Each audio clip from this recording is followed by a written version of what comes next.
biasa ya menghadapi pelajaran fisika yang dianggap oleh orang sulit, tapi kalian semangat gitu ya untuk menghadapi pelajaran fisika.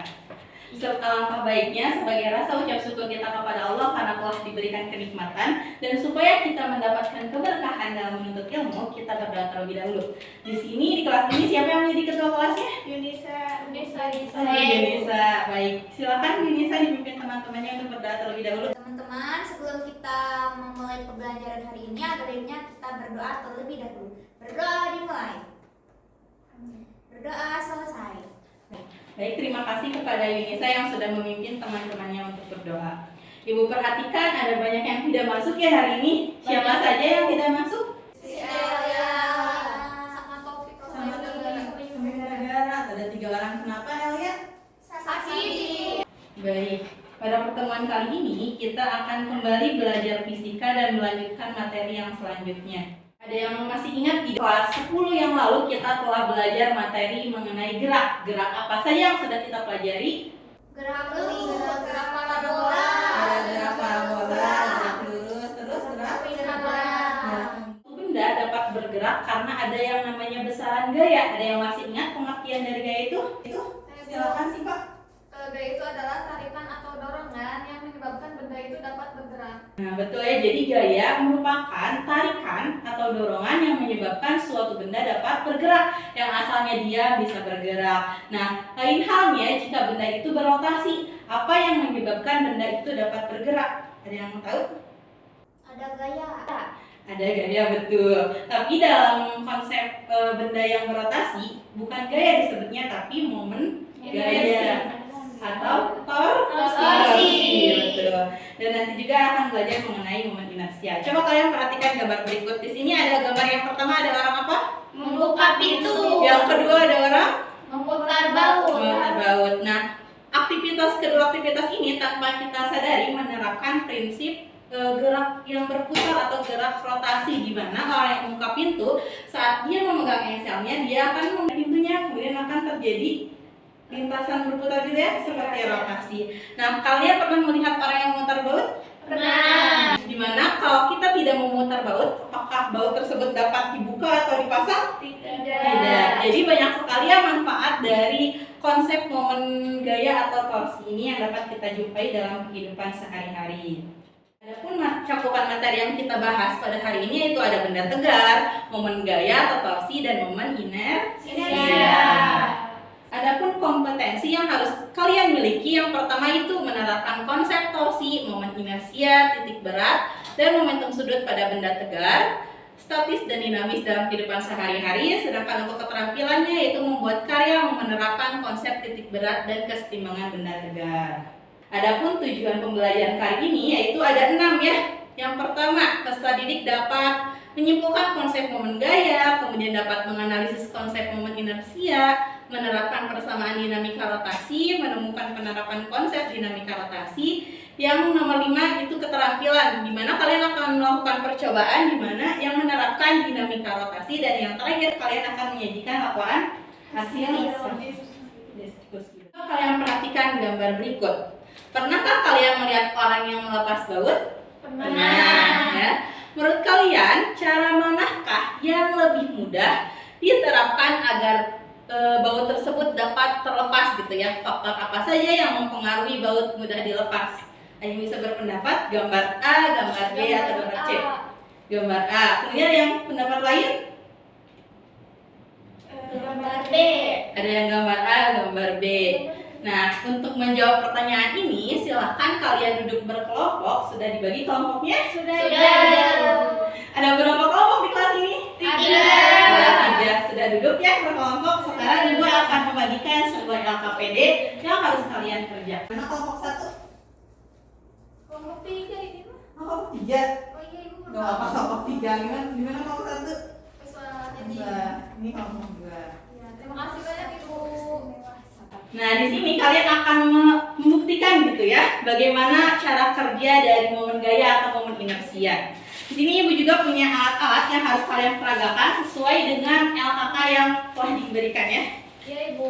Nih, di sini ada alat dan bahannya ya. Kalian bisa menggunakan alat tulis yang kalian bawa. Ada pulpen, penghapus, tali dan penggaris. Kemudian prosedur percobaannya juga ada di LKPD. Jadi kalian akan membentuk sebuah sketsa rancangan percobaan seperti ini. Kelihatan tidak? Kelihatan Ibu. Dicontohin ya mungkin ya. Jadi kalian punya pulpen ya, misalkan ya, kalian mau punya pulpen kan? Punya. Nah kemudian kalian tali pulpen tersebut dengan tali gitu ya, seperti ini. Terus kalian beri gaya dengan cara diputar.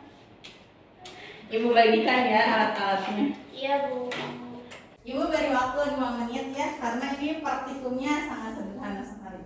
Iya Ibu. Ibu.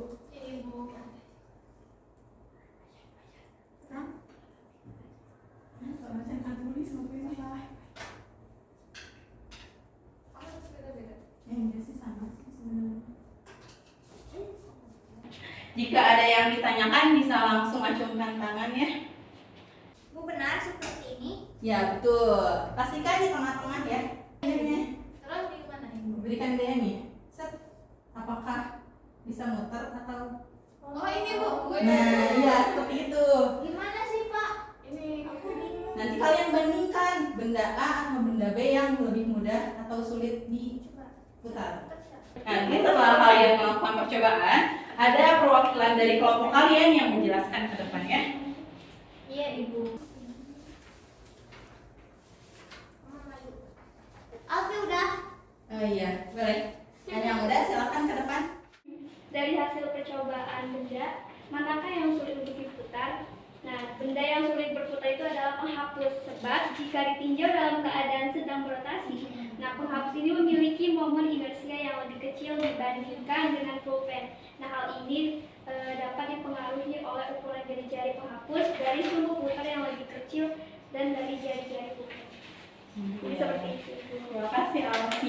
Wah. Beri tepuk tangan buat Alfi. Ada yang berbeda jawabannya dengan Alfi? Atau sama?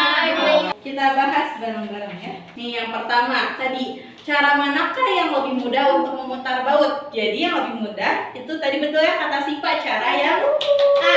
Tuh. Jadi kenapa cara A? Karena cara A ini memiliki dengan gaya yang lebih panjang atau lebih besar ya, dimana gaya yang diberikannya berada di ujung, sedangkan rotasi atau sumber rotasinya ada di bagian ujung sebelah sini. Jadi lengan gayanya lebih panjang, dimana kan torsi itu dipengaruhi oleh lengan gaya dan besarnya gaya yang diberikan. Sedangkan untuk momen inersia tadi, benda manakah yang mudah berotasi, yaitu benda pulpen. Lanjut ke pembahasan materi, kita bahas ya.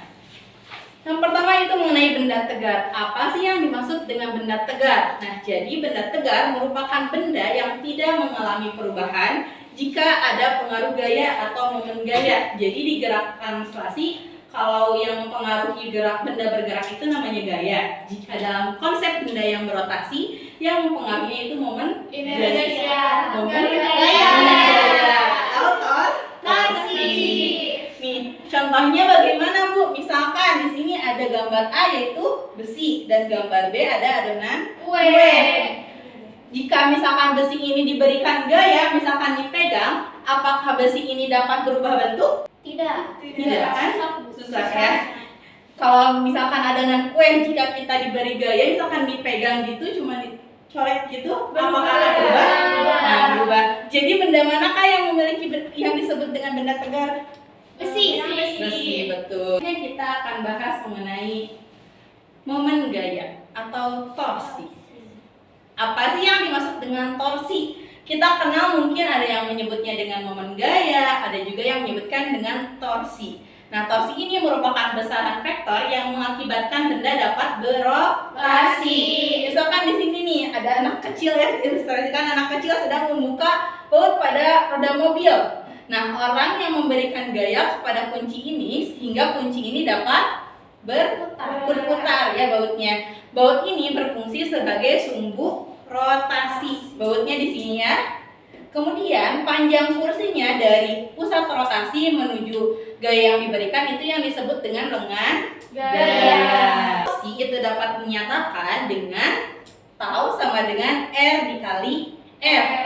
Jika gaya yang diberikan pada lengan gaya itu tegak lurus. Berbeda lainnya jika gaya yang diberikan pada lengan gaya ini tidak tegak lurus, maka akan membentuk sudut. Jadi persamaannya dirubah menjadi tau sama dengan R dikali F sin theta. Di sini ada ilustrasi kembali yang tadi membuka pintu. Di mana ini ada engsel pada pintu itu sebagai sumber putarnya ya. Yang dengan dan jarak gagang pintu dari engselnya itu disebut dengan lengan momen. Di sini ada dua perbedaan, di mana ini letak gagang kuncinya ada di pinggir dan ini ada di tengah-tengah. Cara manakah yang efektif? Yaitu cara yang di pinggir. Yang di pinggir ya, terlihat mungkinnya yang cara di tengah-tengah gagangnya akan sulit ya. Akan sulit dibuka gitu ya. Selanjutnya kita akan membahas mengenai momen inersia. Momen inersia adalah besaran yang menyatakan ukuran kecenderungan benda untuk tetap mempertahankan keadaannya. Mungkin kalian telah belajar pada konsep apa yang masih ingat? Hukum Newton Newton 1 ya. Jadi di mana ketika benda tersebut diam, dia akan mempertahankan dalam posisi diam. Namun ketika dia sedang bergerak atau berotasi, maka dia akan mempertahankan posisinya untuk selalu bergerak.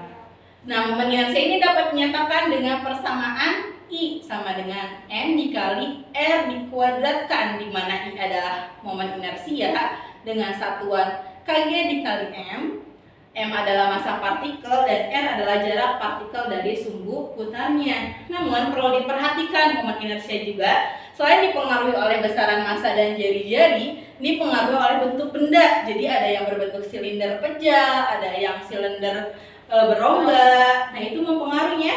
Jadi rumus momen inersianya pun akan berbeda. Akhirnya kita akan membahas mengenai penerapan apa saja sih yang kita temui gitu ya mengenai konsep momen gaya dan momen inersia. Di sini ada orang apa yang sedang bermain yoyo, terus ada yang bermain ada yang memasak, yang terakhir yang jauh ini apa?